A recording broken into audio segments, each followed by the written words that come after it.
الحمد لله نحمده ونستعينه ونستغفره ونؤمن به ونتوكل عليه ونعوذ بالله من شرور أنفسنا ومن سيئات أعمالنا من يهده الله فلا مضل له ومن يضلله فلا هادي له ونشهد أن لا إله إلا الله وحده لا شريك له ونشهد أن سيدنا ومولانا محمدا عبده ورسوله صلى الله عليه وعلى آله وأصحابه وسلم تسليما كثيرا أما بعد أعوذ بالله من الشيطان الرجيم بسم الله الرحمن الرحيم يا أيها الذين آمنوا كتب عليكم الصيام كما كتب على الذين من قبلكم لعلكم تتقون صدق الله العظيم. معزز سامعین کرام، قابل احترام بزرگوں اور عزیز بھائیوں، اللہ تعالی کا بہت بڑا کرم اور فضل ہے کہ اس نے ہمیں ہماری زندگی میں ایک اور رمضان المبارک جیسا مہینہ عنایت فرمایا. سرکار دو عالم صلی اللہ علیہ وسلم کے بارے میں یہ بات بیان کی جاتی ہے کہ جب حضور پاک صلی اللہ علیہ وسلم رجب کا چاند دیکھتے تھے تو آپ صلی اللہ علیہ وسلم یہ دعا فرماتے تھے کہ اللہ تعالی رجب کو بھی اور شعبان کو ہمارے لیے برکت والا بنائے اور ہمیں رمضان دیکھنا نصیب فرمائے. یعنی حضور پاک صلی اللہ علیہ وسلم 2 مہینے سے دعائیں مانگتے تھے کہ اللہ تعالی ہمیں رمضان کی برکتوں سے مالا مال فرمائے. انسان کی زندگی کا کچھ پتہ نہیں، کب موت کا فرشتہ آئے اور کہا کہ چل دو، انسان کا بس نہیں چلتا ہے. موت کا فرشتہ آپ کی روح کو قبضہ کر کے جو لے جائے گا.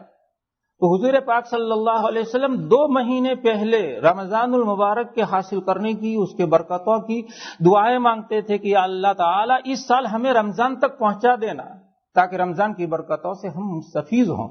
اللہ کا بہت بڑا فضل ہے، کرم ہے کہ اللہ تعالیٰ نے ہمیں رمضان کے قریب پہنچا دیا ہے. ہو سکتا ہے کہ آج نہیں تو کل یقیناً ہم رمضان المبارک کا دن جو ہے دیکھیں گے، مبارک گھڑیاں جو ہے دیکھیں گے.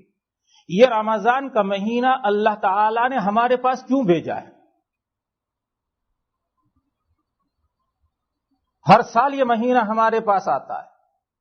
میرے محترم بزرگوں اور دوستوں، اگر ہم رمضان کے آنے کا مقصد پہچان لیں تو انشاءاللہ ایک رمضان ہمارے لیے کافی ہو جائے. لیکن بہت سے حضرات رمضان کی آمد کا مقصد ہی نہیں سمجھتے ہیں. بہت سے حضرات یہ سمجھتے ہیں کہ رمضان کی آمد کا مقصد یہ ہے کہ روزہ جو ہے رکھ لیا جائے اور تراویح کی نماز پڑھ لی جائے، بس چھٹی ہو گئی. نہیں میرے محترم بزرگوں اور دوستوں، رمضان کا مہینہ اللہ تعالیٰ نے ہمارے پاس ایک خاص مقصد کے لیے بھیجا ہے. خود رمضان کے جو معنی ہے وہ معنی بھی اس مقصد کی طرف اشارہ فرماتے ہیں. رمضان یہ عربی کا لفظ ہے اور اس کے معنی ہیں، رمضان کے معنی ہیں جلا دینے والا، جھلسانے والا. جلانے والا اور جھلسانے والا، یہ نام حضور پاک صلی اللہ علیہ وسلم نے نہیں رکھا ہے. حضور اکرم صلی اللہ علیہ وسلم سے پہلے ہی یہ نام چلا آ رہا تھا. تو جس زمانے میں یہ مہینہ آیا ہوگا سب سے پہلے وہ گرمیوں کا زمانہ ہوگا، سخت گرمی کا زمانہ ہوگا، جون کا مہینہ ہوگا جس میں انسان کے پیر جلتے ہیں، انسان کے بدن کو پریشانی جو ہوتی تھی، اس لیے عربوں نے اس کا نام رکھا رمضان. یعنی یہ وہ مہینہ ہے کہ جس میں انسان کے پیر جو جلتے ہیں، انسان کے بدن کو ہوائیں جلسہ جو ہے دیتی. پھر یہ نام اسلام نے جو باقی رکھا، لیکن اس کے معنی میں تھوڑی سی جو ترمیم کر دی. یہ رمضان کا مہینہ ہے، یہ جلانے والا ہے، یہ جلسانے والا ہے، لیکن گناہوں کو جلانے والا ہے، گناہوں سے انسان کو پاک صاف کرنے والا ہے۔ تو معنی اس کے جو بدل گئے۔ رمضان کے معنی ہے جلانے والا۔ پہلے تو یہ پیروں کو جلاتا تھا، پہلے بدن کو جلاتا تھا۔ اب رمضان کا مہینہ جو آتا ہے، چاہے سردیوں کے زمانے میں آئے یا گرمیوں کے زمانے میں آئے، یہ رمضان کا مہینہ ہمارے گناہوں کو ختم کرنے کے لیے، ہمارے گناہوں کو جلانے کے لیے جو آتا ہے، ہمیں پاک صاف بنانے کے لیے آتا ہے۔ تو میرے محترم بزرگوں اور دوستو، یہ ہے رمضان کی آمد کا مقصد کہ انسان کو انسان بنا دے، انسان کو انسان بنانے کے لیے آتا ہے۔ آپ یہ کہیں گے کہ تو ہم تو انسان ہیں، جس دن سے ہم پیدا ہوئے ہیں انسانی ہیں۔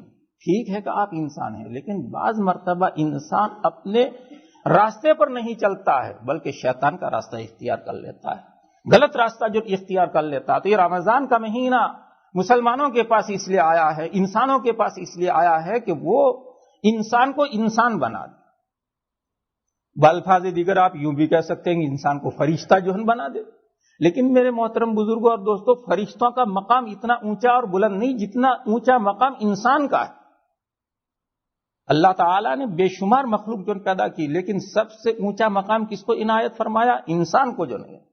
تو یہ رمضان کا مہینہ انسان کو انسان بنانے کے لیے جو آیا ہے۔ انسان کی زندگی کے اندر بہت سی باتیں غلط جو داخل ہو جاتی ہیں، جس کی وجہ سے وہ انسان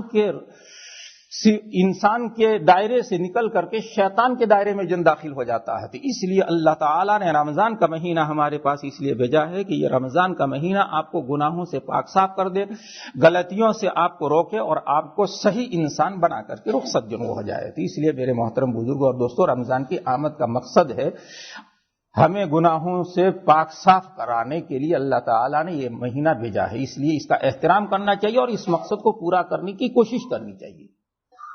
اور صرف رمضان جو آتا ہے تو صرف پاک صاف کر کے نہیں جاتا ہے، بلکہ اس کے لیے کچھ کام کرنے ہوتے ہیں۔ انسان جب کوئی کام کرے گا تو گناہوں سے پاک صاف ہوگا، تو اس کے لیے اللہ تعالیٰ نے چند کام جو رکھ رکھے۔ سب سے پہلا کام جو رمضان کے اندر ہمیں کرنا ہوتا ہے وہ تو روزے رکھنے ہوتے ہیں۔ دین کے اندر جو روزے رکھنے ہیں، رات کے اندر ہمیں نماز پڑھنی ہے۔ نماز تو ہم ہر وقت جو پڑھتے رہتے ہیں، لیکن رمضان کے مہینے میں کچھ نماز زائد ہمیں پڑھنی ہوتی ہے، جس کو صلاۃ اللیل کہا جاتا ہے، تراویح کی نماز جو کہا جاتا ہے۔ تو نماز اگر ہم پڑھیں گے اور روزے رکھیں گے تو انشاءاللہ ہماری زندگیوں کے اندر جو غلط باتیں داخل ہو گئی ہیں، سال بھر ہم نے جو گناہ کیے ہیں، ان گناہوں سے یہ مہینہ ہمیں پاک صاف کر دے۔ اللہ تعالی نے جہاں روزوں کا تذکرہ کیا ہے، روزوں کی فرضیت کو بیان کیا ہے، وہاں اسی مقصد کی طرف اشارہ کیا ہے۔ یہی آیت ہمارے امام صاحب نے عشاء کی نماز کے اندر جو تلاوت فرمائی تھی، اور وہی آیت میں نے جو پڑھی ہے، اللہ تعالیٰ دوسرے پارے میں فرماتے ہیں، یا ایھا الذین آمنوا کتب علیکم الصیام، اے ایمان والو تم پر روزے فرض کیے گئے، کما کتب علی الذین من قبلکم، جس طرح تم سے پہلے لوگوں پر فرض کیے گئے۔ اس سے بات معلوم ہوئی کہ روزے صرف ہمارے اوپر فرض نہیں کیے گئے، بلکہ جتنی بھی امتیں اللہ تعالیٰ نے دنیا کے اندر پیدا فرمائی ہیں، ان پر روزے فرض کیے گئے۔ اور یہ کیوں روزے فرض کیے گئے؟ تم پر روزے کیوں فرض کیے گئے؟ پہلی امت پر روزے کیوں فرض کیے گئے؟ تو اللہ تعالیٰ اس کا مقصد بتلاتے ہیں، لعلکم تتقون، تاکہ تم متقی اور پرہیزگار بن جاؤ۔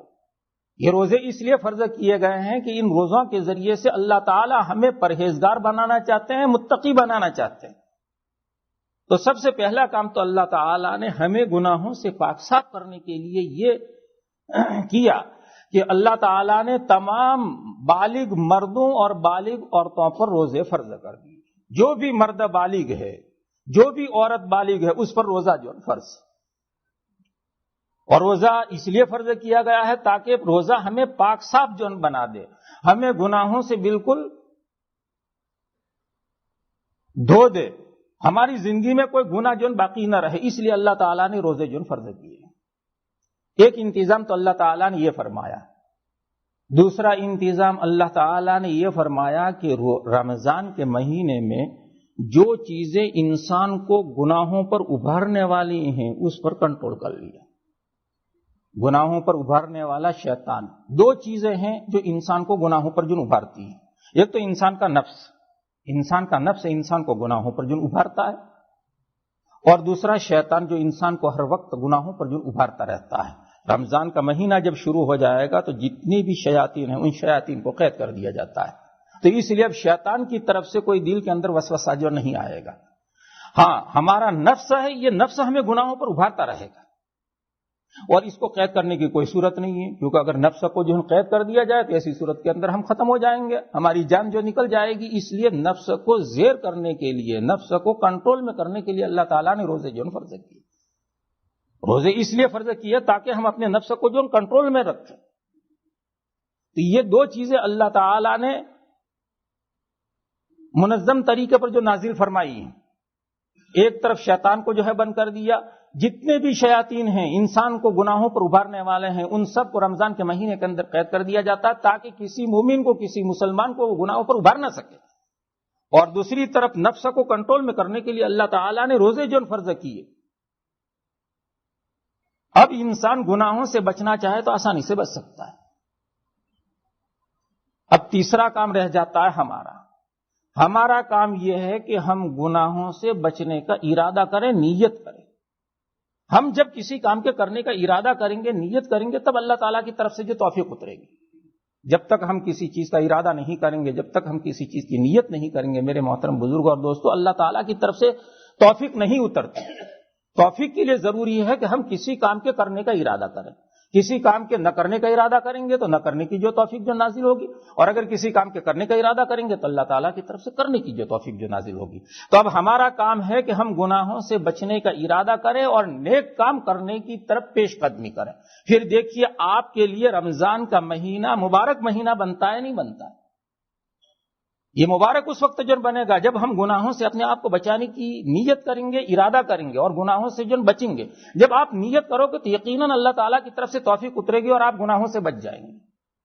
میں ایک قصہ اور واقعہ جو ہے بیان کروں کہ اللہ تعالیٰ کی طرف سے نیت اور ارادے پر کیسے جو توفیق جو وہ اترتی. بندے کا کام ہوتا ہے نیت کرنا، ارادہ کرنا. اسی لیے ہمارے بھائی جو جماعت والے ہیں وہ کہتے ہیں کہ نیت کر لو، چلے میں جانے کی، جماعت میں جانے کی جو نیت کرو. کہ انسان جب نیت کرتا ہے، ارادہ کرتا ہے تو اللہ تعالیٰ کی طرف سے توفیق نازل ہوگی. اور انسان ارادہ ہی نہیں کرے گا، نیت نہیں کرے گا تو کبھی بھی جو توفیق جو نازل نہیں ہوگی. ہم سب کے جو بزرگ ہیں حضرت حاجی امداد اللہ مہاجر مکی رحمت اللہ علیہ، بہت بڑے بزرگ.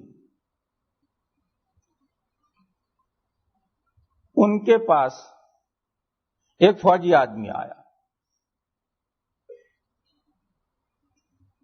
اور حضرت سے بیعت کی درخواست کی. حضرت نے اس کو بیعت کر لیا. حضرت کے یہاں بڑی وسعت تھی، کوئی بھی آدمی آ کر کے بیعت کی درخواست کرتا تھا حضرت فوراً بیعت کر لیتے. عام طور پر ایسا ہوتا ہے کہ جب کسی مرید کو بیعت کیا جاتا ہے تو اس کو کچھ نصیحت کی جاتی ہے، لیکن حضرت کا یہ معمول تھا کہ بیعت کر لیتے تھے اور جب تک مرید کے اندر طلب نہیں دیکھتے تھے کوئی بات نہیں کہتے. چنانچہ فوجی نے بیعت کی درخواست کی، حضرت نے بیعت کر لی. حضرت نے اس کو کوئی نصیحت نہیں کی تو وہ فوجی تھوڑی دیر بیٹھا رہا اور پھر حضرت سے اس نے درخواست کی کہ حضرت کچھ نصیحت فرما دیجیے. تو حضرت نے اس کے حالات سے اندازہ کر لیا کہ یہ شخص نماز نہیں پڑھتا ہے. تو حضرت نے مختصر سی بات کہی کہ کیا تم نماز پڑھتے ہو؟ اس نے کہا کہ نہیں. کہا نماز پڑھا کرو. بس اتنی نصیحت کی، نماز پڑھا کرو. تو اس فوجی نے کہا کہ حضرت میں نماز تو پڑھ لیا کروں لیکن میرے لیے ایک دشواری ہے. وہ یہ ہے کہ میں فوجی آدمی ہوں، میں بڑے بڑے بوٹ پہنتا ہوں.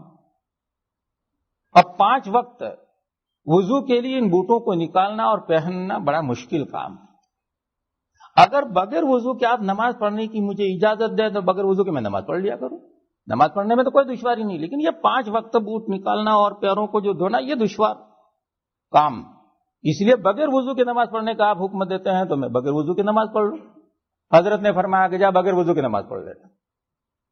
حضرت یہ چاہتے تھے کہ کسی طریقے پر یہ نماز کا ارادہ کر لے، نماز کی جو نیت کر لے تو اللہ تعالیٰ کی طرف سے سب توفیق جو اترتی جو ہے آئیں گی، اترتی چلی آئیں گی. تو اس لیے کہا کہ ٹھیک ہے بغیر وضو کی نماز پڑھنا. بس اتنی مختصر سی نصیحت کی اور وہ اٹھ کر کے جو چل دی. گھر جانے کے بعد اس نے نماز پڑھنے کا ارادہ کیا، زندگی میں اس کی پہلی نماز. تو اس نے سوچا کہ یہ زندگی کی پہلی نماز ہے، اس پہلی نماز کو تو کم از کم میں صحیح طریقے پر پڑھوں، وضو کر کے پڑھوں. چنانچہ پہلی نماز اس نے وضو کر کے جو پڑھی.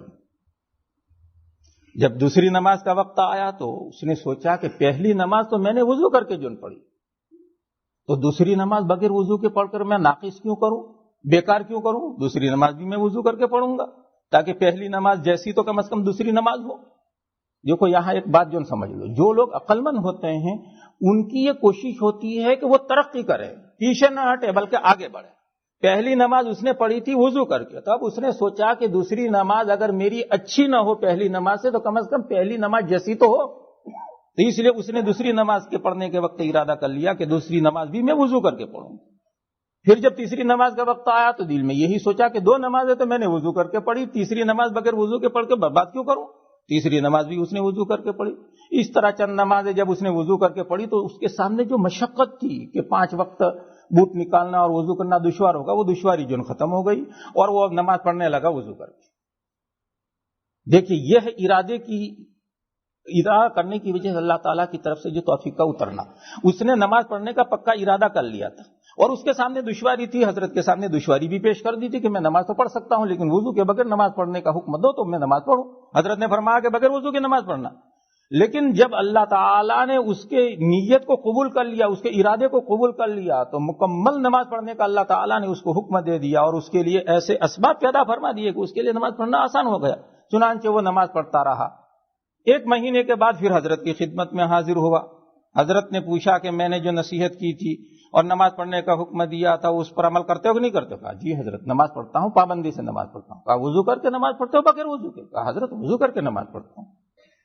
کہا میں نے تو کہا تھا کہ بغیر وضو کے نماز پڑھنا، تم وضو کر کے نماز پڑھتے ہو۔ انہوں نے کہا کہ حضرت جب میں نے پہلی نماز پڑھنے کا ارادہ کیا تو یہ سوچا کہ زندگی کی پہلی نماز ہے، اس کو تو کم از کم میں صحیح طریقے پر پڑھ لوں، چنانچہ میں نے اس کو صحیح طریقے پر جو پڑھا۔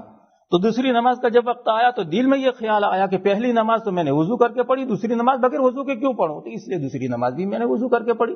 اس طرح چند نمازیں میں نے جب وضو کر کے پڑھی تو اب تو میری عادت بن گئی اور مجھے کوئی پریشانی نہیں ہوتی ہے، وضو کر کے میں تمام نمازیں پڑھتا ہوں۔ تو میرے محترم بزرگوں اور دوستوں، جب آپ کسی کام کے کرنے کا ارادہ کرو گے، نیت کرو گے تو اللہ تعالیٰ کی طرف سے جو توفیق اترے گی۔ تو یہ رمضان کا مہینہ ہے، اللہ تعالیٰ نے یہ مہینہ ہمارے پاس اس لیے بھیجا ہے کہ ہمیں گناہوں سے پاک صاف کر دے، لیکن ہم گناہوں سے بچنے کا ارادہ تو کریں۔ جب گناہوں سے بچنے کا ارادہ کریں گے تو انشاءاللہ ثم انشاءاللہ ضرور اللہ تعالیٰ ہمیں گناہوں سے بچا لیں گے۔ لیکن ایک شخص گناہوں سے بچنے کا ارادہ ہی نہیں کرتا ہے تو اللہ تعالیٰ اس کے لیے کبھی توفیق نہیں اتارے گی۔ اور یہی خاصیت نماز کی بھی بیان کی گئی ہے۔ قرآن کریم میں اللہ تعالیٰ نے فرمایا ہے ان الصلاۃ تنہا عن الفحشاء والمنکر، بے شک نماز بے حیائی کے کاموں سے اور بری باتوں سے روکتی ہے، بے حیائی کے کاموں سے اور بری باتوں سے جو روکتی ہے۔ بہت سے لوگ ہم سے پوچھتے ہیں کہ فلاں شخص جو نماز بھی پڑھتا ہے اور غلط کام بھی کرتا ہے، برے کام بھی کرتا ہے، اور قرآن کریم میں تو اللہ تعالیٰ نے فرمایا ہے کہ نماز برائیوں سے روکتی ہے، بے حیائی سے روکتی ہے۔ یہ نمازیوں کے اندر سے برائیاں کیوں ختم نہیں ہو رہی ہیں؟ میرے محترم بزرگوں اور دوستوں، اس کی وجہ یہ ہے کہ ہم نماز تو پڑھتے ہیں لیکن بے حیائیوں سے بچنے کا، برائیوں سے بچنے کا ہم ارادہ نہیں کرتے ہیں۔ نماز کے ساتھ ساتھ جب آپ بے حیائیوں سے بچنے کا ارادہ کریں گے، گناہوں سے بچنے کا جو ارادہ کریں گے، تو نماز میں اللہ تعالیٰ نے یہ خاصیت رکھ رکھی ہے کہ آپ کو گناہوں سے پاک صاف جو کر دے گی۔ لیکن انسان نیت تو کرے، انسان ارادہ تو کرے۔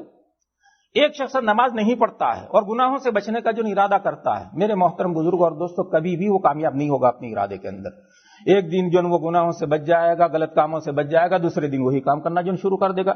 لیکن ایک شخص پابندی سے نماز پڑھتا ہے اور پھر اس کے بعد گناہوں سے بچنے کا ارادہ کرتا ہے، برائیوں سے بچنے کا ارادہ کرتا ہے، تو نماز کی برکت سے اس کی زندگیوں میں جتنے بھی غلط کام ہوں گے وہ سب کیسے نکل جائیں گے۔ تو اس لیے میرے محترم بزرگوں اور دوستوں، یہ مبارک مہینہ ہمارے پاس اس لیے آیا ہے کہ ہمیں گناہوں سے پاک صاف کر دے۔ تو ہم جب روزہ رکھیں گے تو روزہ رکھنے کے ساتھ ساتھ یہ بھی نیت کریں گے کہ ہم گناہوں سے بچیں گے۔ گناہوں سے بچنے کا جب ارادہ کرو گے تو انشاءاللہ گناہوں سے بچنے کی اللہ تعالیٰ توفیق عطا فرمائیں گے۔ اور اللہ تعالیٰ نے ہر انسان کے اندر گناہوں سے بچنے کی طاقت رکھ رکھی ہے۔ بہت سے حضرات عذر پیش کرتے ہیں کہ ہم ایک غلط کام کر رہے ہیں اور سال ہاں سال سے وہ غلط کام کر رہے ہیں، اب ہمارے لیے چھوڑنا مشکل ہے۔ ارے کیسے جو چھوڑنا مشکل ہے؟ انسان ارادہ کرے گا اور چھوڑنے کا ارادہ کرے گا تو انشاءاللہ اس کی زندگی میں کیسا بھی جو غلط کام جو داخل ہو گیا ہوگا، غلط کام جو نکل جائے گا۔ اور انسان روزہ رکھ کر کے اس بات کا ثبوت پیش کرتا ہے کہ کیسا بھی غلط کام میں کرتا ہوں اس کو چھوڑ سکتا ہوں۔ کیوں؟ اس لیے کہ جب انسان روزہ رکھتا ہے تو جائز چیزوں کو چھوڑتا ہی نہیں چھوڑتا ہے. کھانا پینا تو جو جائز اور حلال ہے، لیکن جب روزہ رکھنے کا اس نے ارادہ کر لیا تو اب وہ نہ کھائے گا نہ پیے گا. تو جب وہ ارادے کے بعد اور نیت کے بعد جائز چیزوں سے بچ سکتا ہے تو ناجائز چیزوں سے کیوں نہیں بچ سکتا ہے؟ ہر انسان کے اندر، ہر مومن کے اندر اللہ تعالیٰ نے یہ طاقت رکھی ہے، یہ صلاحیت اللہ تعالیٰ نے رکھ رکھی ہے کہ اگر وہ گناہوں سے بچنے کا ارادہ کرتا ہے تو انشاءاللہ ثم انشاءاللہ وہ گناہوں سے ضرور جن بچ سکتا ہے. لیکن ارادے کی کمی ہے، ہم ارادہ کرتے ہی نہیں. پوری زندگی میں اگر ہم ہر رمضان کے اندر ایک ایک گناہ کے ترک کرنے کا ارادہ کریں، ایک گناہ کے چھوڑنے کا ارادہ کریں، تو میرے محترم بزرگوں اور دوستوں، چند رمضانوں کے اندر ہم پاکیزہ انسان بن جائیں، فرشتے جیسے ہم انسان جن بن جائیں. فرشتوں سے کوئی گناہ جن صادر نہیں ہوتا ہے، اسی طرح ہم سے بھی کوئی گناہ صادر نہ ہو. اس لیے میرے محترم بزرگوں اور دوستوں، یہ رمضان کا مہینہ ہمارے پاس اس لیے آیا ہے کہ ہمیں گناہوں سے پاک صاف کر دے. اب ہمارا کام ہے نیت کرنا اور ارادہ کرنا. بزرگوں نے فرمایا ہے کہ کامل روزے دار وہ ہے، غور سے سنو، کامل روزے دار وہ ہے جو صرف کھانے پینے کو نہ چھوڑے، بلکہ جیسے اس نے کھانے پینے کو جو چھوڑا ہے اسی طریقے پر تمام غلط کاموں کو بھی چھوڑ دے، برے کاموں کو بھی چھوڑ دے. آنکھوں کا بھی روزہ ہونا چاہیے، کان کا بھی روزہ ہونا چاہیے، زبان کا بھی روزہ ہونا چاہیے، ہاتھ کا بھی روزہ ہونا چاہیے، پیر کا بھی روزہ ہونا چاہیے، دل و دماغ کا بھی روزہ ہونا چاہیے. آنکھ کا روزہ تو یہ ہے کہ روزے کی حالت میں بلکہ پورے رمضان المبارک میں کوئی غلط نگاہ نہیں پڑنی چاہیے، اپنی نگاہ کی وہ پوری حفاظت کرے. کانوں کا روزہ یہ ہے کہ پورے رمضان میں کوئی غلط بات کان کے اندر نہیں پڑنی چاہیے، نہ کوئی بری بات جو سنے، نہ کسی کی غیبت جو سنے، تو کان میں کوئی بری بات نہیں پڑنی چاہیے. زبان سے کوئی بری بات جو ہے نہ نکالے، دل و دماغ کے اندر کوئی بری بات نہ سوچے، ہاتھ اور پیر غلط کام کی طرف نہ پیش قدمی کریں. تو پھر دیکھیے کہ آپ کے لیے رمضان کا مہینہ کتنا شاندار مہینہ جو ہوتا ہے. رمضان کا مہینہ جب گزر کر کے جو چلا جائے گا تو آپ سے زیادہ کوئی پاکیزہ انسان نہیں ہو سکتا ہے، کیونکہ اس نے پورے رمضان کے اندر گناہوں سے بچنے کی نیت کی اور اس پر عمل کیا. آنکھوں کو بھی گناہوں سے بچایا، کانوں کو بھی گناہوں سے بچایا، زبان کو بھی گناہوں سے بچایا، ہاتھ کو بھی گناہوں سے بچایا، پیر کو بھی گناہوں سے بچایا. تو اس میں اور فرشتے میں فرق کیا رہے گا؟ وہ فرشتہ صفت انسان جن بن جائے گا. اس لیے میرے محترم بزرگ اور دوستوں، روزے کے ساتھ ساتھ ہمیں ان کاموں کے کرنے کا بھی ارادہ کرنا ہے، نیت جن کرنی.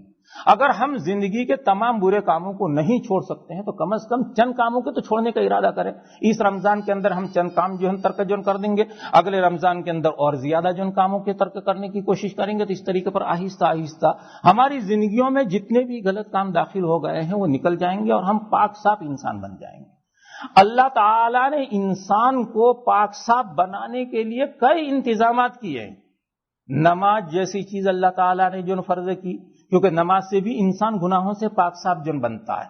اسی طریقے پر روزے اللہ تعالیٰ نے فرض کیے، رمضان کا مہینہ ہمارے پاس بھیجا اس لیے کہ اس سے بھی انسان پاک صاف ہوتا ہے. قرآن کریم اللہ تعالیٰ نے جو نازل کیا، کیونکہ قرآن کریم کو انسان سمجھے گا اور اس کے مطابق اپنے عقیدے کو بنائے گا اور اس پر عمل کرے گا تو وہ پاک صاف جن انسان جن بن جائے گا.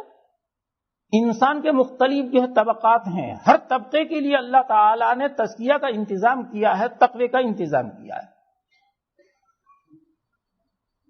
عام انسان جو کاروبار کے اندر پھنسا ہوا ہے وہ کسی خانقاہ میں نہیں جا سکتا ہے، کسی مدرسے میں جا کر کے اب تعلیم حاصل نہیں کر سکتا ہے، لیکن اس کو بھی پاک صاف جون بننا ہے. تو اس کے پاک صاف بننے کے لیے اللہ تعالیٰ نے دو انتظام جون کیے. ایک انتظام تو یہ کیا کہ نماز فرض کر دی، دوسرا انتظام یہ کیا کہ رمضان کا مہینہ اس کے پاس بھیج دیا اور رمضان کے روزے جون فرض کر دیے. جب انسان پابندی سے جو نماز پڑھے گا تو انشاءاللہ اس کی زندگی میں جتنی بھی غلط باتیں ہیں آہستہ آہستہ نکل جائیں گی اور وہ پاک صاف انسان بنتا چلا جائے گا. قرآن کریم میں اللہ تعالیٰ نے فرمایا ہے قد افلح من تزکا وذکر اسم ربہ فصلی، بے شک کامیاب ہو گیا وہ شخص جو سنور گیا. قد افلح من تزکا، کامیاب ہو گیا وہ شخص جو سنور گیا. اور سنورنے کا طریقہ کیا بتلایا؟ دو طریقے اللہ تعالیٰ نے بتلائے. وذکر اسم ربہ فصلی، اپنے رب کا نام لیا اور نماز پڑھی. جو شخص اپنے رب کا نام لے گا، ذکر کرے گا اور نماز پڑھے گا، آہستہ آہستہ اس کی زندگی میں جتنے بھی غلط کام ہوں گے وہ نکل جائیں گے اور وہ خوبیوں سے آراستہ ہو جائے گا. اسی کا نام تزکیہ ہے، اسی کا نام جو ہے تقویٰ ہے.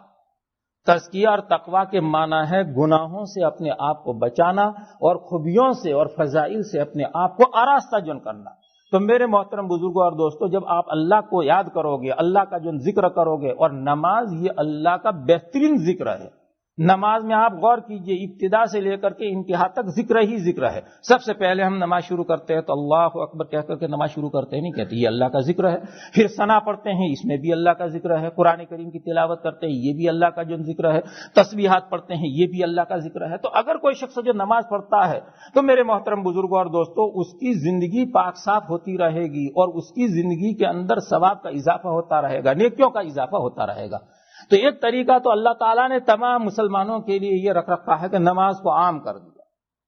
دوسرا طریقہ اللہ تعالیٰ نے تمام مسلمانوں کے لیے روزے کا رکھ رکھا ہے کہ روزے رکھو اور روزے کے مقصد کو پورا کرنے کی کوشش کرو، روزے کے تقاضوں کو جو پورا کرو تو انشاءاللہ تم انسان بن جاؤ گے، فرشتہ صفت مومن بنو گے۔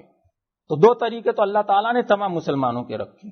اب کسی کے پاس وقت ہے تو وہ قرآن کریم کی تعلیم حاصل کرے، قرآن کریم کو پڑھے، قرآن کریم کو سمجھے اور اس پر عمل کرے۔ جو شخص قرآن کریم کو پڑھے گا اور سمجھے گا اور اس پر عمل کرے گا، اس کے مطابق اپنا عقیدہ بنے گا، اس کی زندگی